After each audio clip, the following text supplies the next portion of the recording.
Professeur Lekaï Somba, bonjour. Bonjour. Militarisation du sécessionnisme anglophone entre crise de reconnaissance et crise de partage, c'est le titre de votre communication aux journées d'études stratégiques du Centre d'études et de recherche en paix, sécurité et intégration de l'Université de Maroua. Pour quelles raisons avez-vous formulé un tel titre? Alors la raison est toute simple. D'abord, le sécessionnisme, même s'il constitue une idéologie constante dans le paysage politique de beaucoup de pays d'Afrique et notamment du Cameroun, il s'agit quand même d'une idéologie marginale. Et donc le sécessionnisme a continué à cohabiter avec d'autres formes de représentation de notre devenir, mais la militarisation récente de ce sécessionnisme constitue un événement inédit. Le Cameroun, pendant à peu près 4 décennies dans sa vie postcoloniale, a constitué une distinction. C'était une distinction africaine et ce capital de distinction s'appuyait sur le fait que c'est un pays de paix, un pays de sérénité ethno-communautaire et cette sérénité communautaire était enviée de partout. C'était donc un havre de paix. Le fait qu'on se soit retrouvé dans une situation où des Camerounais prennent des armes pour affronter d'autres Camerounais, ça a constitué quelque chose d'inédit. Il a fallu donc, je voulais donc réfléchir un peu au ressort à la fois historique et immédiat de ce phénomène et à ses implications. Faisons donc un peu d'histoire, professeur Lekaï Somba. À quand remonte ce problème anglophone et pourquoi? Alors, pour faire simple, je crois que tous mes collègues historiens seraient d'accord avec moi que la base de ce phénomène doit être recherchée effectivement dans, disons, notre histoire coloniale. L'histoire coloniale du Cameroun est complexe, comme vous le savez. Voilà un pays initialement colonisé par l'Allemagne, oui, qui va ensuite être divisé après la Première Guerre mondiale entre deux superpuissances, c'est-à-dire la France et la Grande-Bretagne. Oui. Et finalement, le processus de l'acquisition des indépendances va être particulier au point où on va assister à, disons, l'accession à l'indépendance de manière différée de ces deux forme de Cameroun. Oui. Donc, le Cameroun dit anglophone et le Cameroun dit francophone, donc le Cameroun oriental et le Southern Cameroun. Et lorsqu'ils vont commencer leur processus d'unification, cela va prendre du temps, cela va passer par des incompréhensions, mais quelques dates peuvent être quand même retenues. D'abord, il y a 1961, c'est-à-dire que le 1er octobre, disons, la partie dite anglophone, à la suite d'un référendum, on n'a pas le temps d'entrer dans les détails. C'est la réunification. Oui. Ensuite, un processus institutionnel de constitution d'une communauté politique va suivre son cours jusqu'en 1972, où l'approche fédérale va être dépassée. Et l'on va passer donc de la fédération à un État unitaire. Le 20 mai précisément. Voilà, le 20 mai qui va constituer désormais notre référence en termes de fête nationale. Sauf que par la suite, avec l'accession du président de la République, Paul Biya, au pouvoir, en 82, de nombreux d'événements vont survenir. L'un de ces événements qui est très souvent passé inaperçu, c'est la décision de changer le nom du Cameroun. Le Cameroun, qui s'appelait République unie du Cameroun, va désormais prendre l'appellation de République du Cameroun. Pourquoi? Est-ce que c'était les enjeux de cette transformation-là? Alors cette décision a suscité la colère des élites anglophones. Oui. Parce qu'ils ont eu l'impression que, disons, la part d'efforts et de sacrifices qu'ils avaient consentis en se mobilisant pour rentrer dans la communauté, avait été oublié.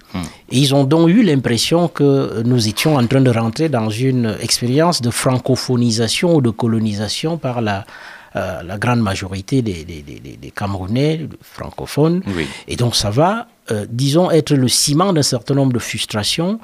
Et ça va alimenter, disons, un certain nombre de frustrations. Et l'ouverture à la démocratisation dans les années 90 va donc ouvrir la boîte de Pandore à toutes sortes de revendications. Et donc, une bonne partie vont être habitées par le projet de fédération, etc. Donc, cette militarisation qui est récente, oui.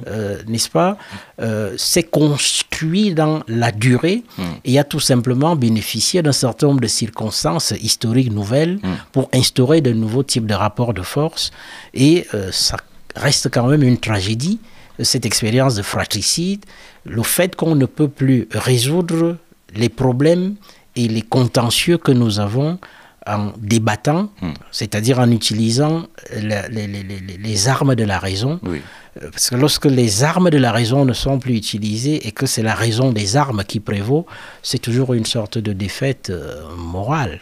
Et vous estimez justement, je vous cite, que cette crise est probablement révélatrice d'une crise tardive de constitution d'une identité historique partagée qui s'actualise dans le chevauchement enchevêtré entre une crise de reconnaissance et une crise de partage. D'abord, qu'est-ce que c'est que la crise de reconnaissance et la crise de partage et en quoi ont-elles structuré la crise actuelle?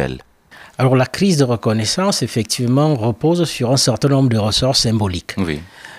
Et ces ressorts symboliques, bien sûr, vont avoir un lien avec ce que j'appelle plus tard la crise de partage. Peut-être on peut commencer par la crise de partage qui est plus claire. Allons-y. Alors la crise de partage se nourrit du fait que lorsqu'on ne partage pas de manière équitable les ressources, qui peuvent être des biens, mais qui peuvent aussi être des positions de pouvoir. Donc cette idée que vraiment, est-ce qu'on a nommé suffisamment les questions liées aux équilibres, etc., que ce soit dans des concours, que ce soit dans la sélection des élites publiques, que ce soit dans l'attribution d'un certain nombre de positions importantes dans les différents appareils, que ce soit même dans la distribution des ressources qui sont exploitées sur notre sol, sur notre sous-sol exerçant, c'est une dimension de la crise de partage. Oui. Nous devons aussi avoir notre part.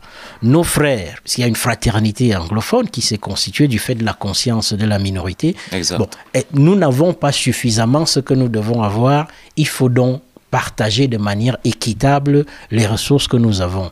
Nous avons le pétrole, mais nous n'avons pas l'impression que nous sommes suffisamment, etc. Maintenant, ceci s'adosse quand même à une crise de reconnaissance qui est plus subtile. À partir du moment où on a l'impression, par exemple, que les deux langues officielles du Cameroun ne sont pas au même niveau, les autres vont avoir l'impression que, disons, une part de leur identité est minorée et est ignorée. Oui. Et donc, ça va poser des problèmes. Ces questions de gestion des dates, de l'appellation du nom du Cameroun, ça pose des problèmes parce que ça laisse des blessures psychiques et ces blessures psychiques, en fait, finissent par organiser des représentations. Ces représentations stabilisent des perceptions.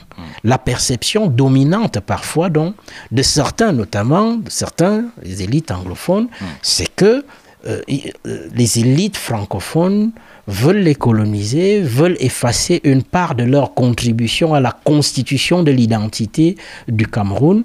Et c'est donc tout ceci finit par alimenter, disons, des émotions qui finissent par nourrir des revendications et des revendications qui finissent parfois par déboucher sur ce à quoi nous observons.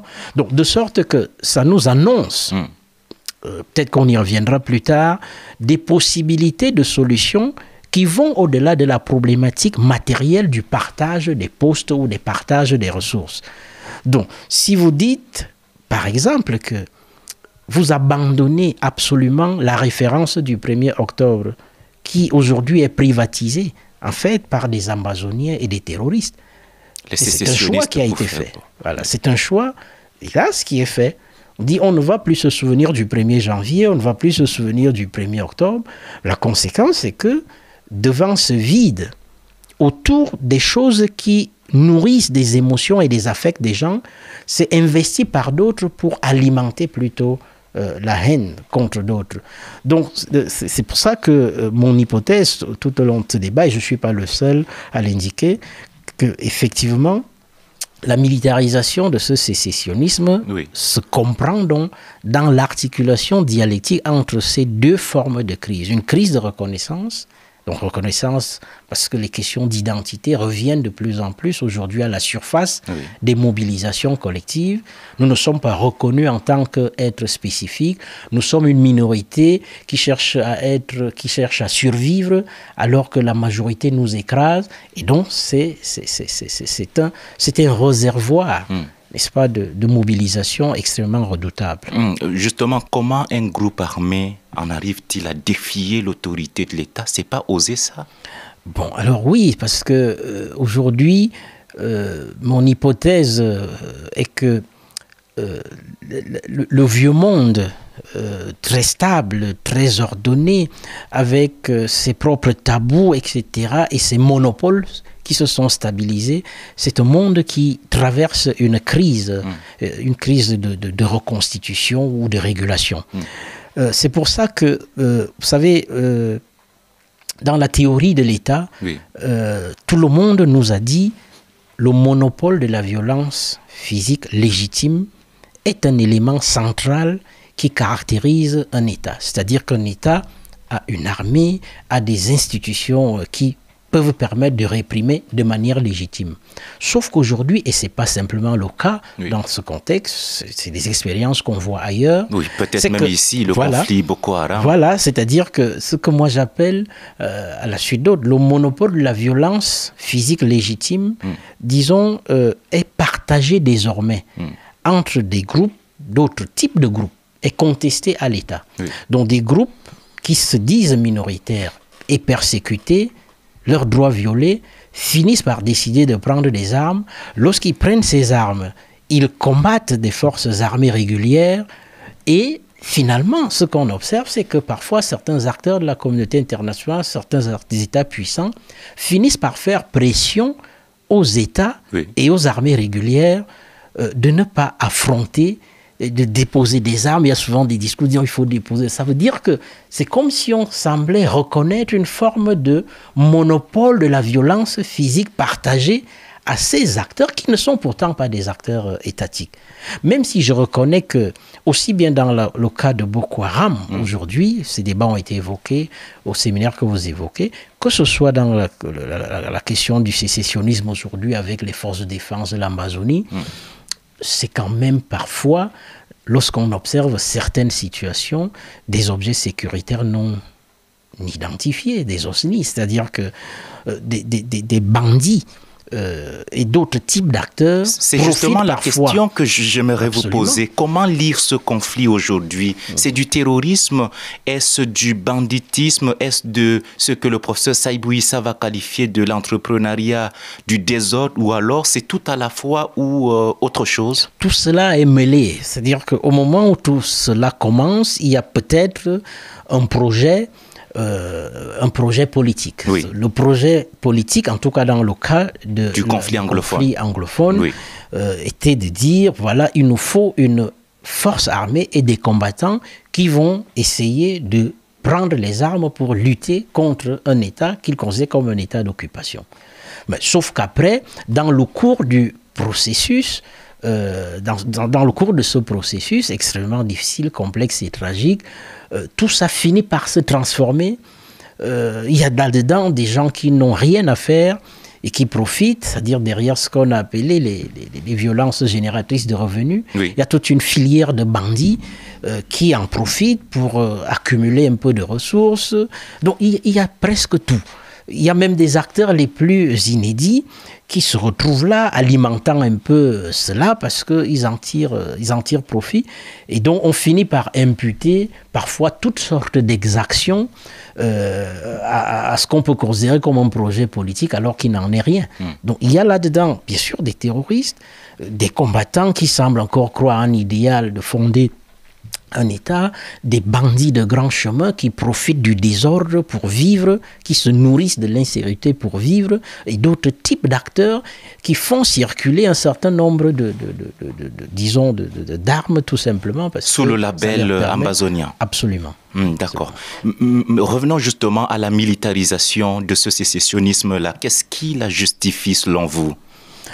Bon, justifier, mais ce que je peux dire est que je crois que nous avons quand même, dès 1996, avec, disons, l'adoption de la nouvelle loi fondamentale de la Constitution, nos élites avaient perçu la nécessité des ajustements institutionnels pour aller vers des formes, disons, d'institutions qui dialoguent plus avec nos différentes communautés, et cela a pris la forme de la décentralisation. Sauf que ce projet a beaucoup tardé à être mis en place. Oui. Ces nonchalances politiques et cette forme de désinvolture administrative ont fini par retarder un processus qui aurait pu être accéléré et qui aurait pu limiter en quelque sorte les dégâts. Et donc du coup, les gens se sont radicalisés parce qu'il y a eu un processus de radicalisation. Oui. Radicalisation qui parfois s'est nourrie, disons, d'une sorte d'absence de dialogue profond sur les frustrations et sur les problèmes. De sorte que cela s'est révélé à travers le grand dialogue. Le grand dialogue, en grande partie, a révélé une demande de discussion autour d'un certain nombre de questions. Question comment est-ce qu'on régule nos différentes appartenances, comment est-ce qu'on garantit la spécificité d'une minorité dans le contexte de la fabrication d'une conscience nationale. Ce sont ces questions qui sont revenues. Comment est-ce qu'on préserve en partie une part de nos héritages linguistiques ou historiques en étant sensible à tout ce que ça peut nous apporter disons de nouveau. Comment est-ce qu'on peut réussir à préserver ou à inventer un système éducatif qui tienne compte de nos héritages multiples, un système judiciaire qui soit... Donc, toutes ces questions qui étaient à l'ordre du jour du grand dialogue, qui est intervenu à la suite de cette tragédie, prouvaient quand même que ce dialogue avait manqué pendant longtemps. Et justement que malgré tout, est-ce que sur le terrain, la situation a donc changé puisqu'on a eu finalement un grand dialogue national? Je pense que quand même il y a eu quelques changements. Lesquels? Ces changements se sont traduits par... disons, un certain nombre de lois, de modifications et d'accélération du processus de décentralisation. La décision, par exemple, de mettre en place, c'est une option institutionnelle qui a sa part qui a quelque chose de positif, le fait de mettre en place une commission du bilinguisme et du multiculturalisme qui fait un certain travail sur le terrain, un travail qui certes est insuffisant, mais qui fait un travail qui adresse les questions, qui remonte ces problèmes. La problématique de la spécificité des régions du nord-ouest et du sud-ouest en tant que, voilà, ça a été inscrit, n'est-ce pas, dans la loi de la décentralisation et tout ce que ça implique. Oui. Je crois que, et puis un plus grand effort de dialogue avec les communautés locales a quand même contribué à réduire aujourd'hui les statistiques, disons, des morts et à relancer en fait la discussion politique qui est la chose la plus importante. Tout à fait. Discussion justement sans doute avec les groupes qui sont lourdement armés. Justement, d'où vient leur arsenal de guerre, professeur Leka Essomba? Alors moi, je n'ai pas fait d'études là-dessus. C'est des choses extrêmement compliquées. Il y a des spécialistes qui y travaillent. Aujourd'hui, la structure de nos sociétés est extrêmement complexe. La circulation des armes est un phénomène quasiment général. Les foyers d'insécurité qui encerclent absolument le Cameroun laissent la possibilité à toutes sortes de trafics et de circulation des armes. Et vous devez savoir que la plupart de ces, disons, de ces groupes là-bas reçoivent aussi parfois des financements importants. Qui les finance justement? Des financements importants qui viennent d'un certain nombre d'acteurs et d'organisations de la diaspora établis pour certains cas aux États-Unis, pour la plupart, une partie au Canada et d'autre part en Afrique du Sud. Il est même arrivé que dans le cadre de la coopération sécuritaire entre le Cameroun et les États-Unis, coopération sécuritaire et judiciaire, qu'il y ait eu des arrestations aux États-Unis d'un certain nombre de Camerounais de la diaspora qui finançaient par des mobilisations de fonds importants certains de ces groupes. Dans ce duel, comment analysez-vous la réaction de l'État? Vous avez fait mention tout à l'heure de ce que certaines organisations internationales appelaient l'État à une certaine retenue. Quel commentaire faites-vous de cette réaction de l'État-là? Disons que c'est toujours très difficile de régler, les problèmes internes en mobilisant la force armée.